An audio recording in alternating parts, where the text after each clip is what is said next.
Sa family drama series na Pulang Araw, binigyang buhay ni Kapuso leading man Derek Monasterio ang papel ni Marcel, ang vaudeville performer na bukas palad sa pagtulong sa mga rebelde. Hindi masyado dibdibin. Ganyan lang talaga magsalita si Tatay Johnny. Para kay Derek, slow burn ang kanyang karakter. Ipapakita kasi sa paggulong ng serye ang halaga ng kanyang katauhan mula sa isang tahimik na stage actor.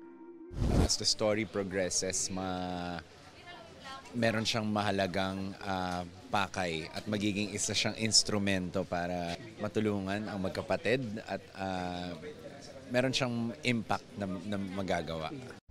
Nang bisitahin ng GMA Integrated News ang set ng serye, spotted ang girlfriend ni Derek na si El Villanueva. Emotional support daw ang naibibigay ni El sa kanya lalo pat matitindi ang mga eksenang kinukunan nila.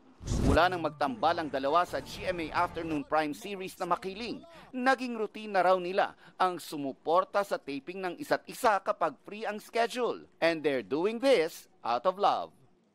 Halos lahat ng mga ginagawa namin, talagang we're together. I drive for her every time. Parang siya rin yung critic ko, siya rin yung #1 fan ko. Minsan driver ko siya, minsan ako ang PA niya. Ngayon more on magkaiba na kami ng projects. So, as much as we can support each other, na parang available kami for each other, pupuntahan namin.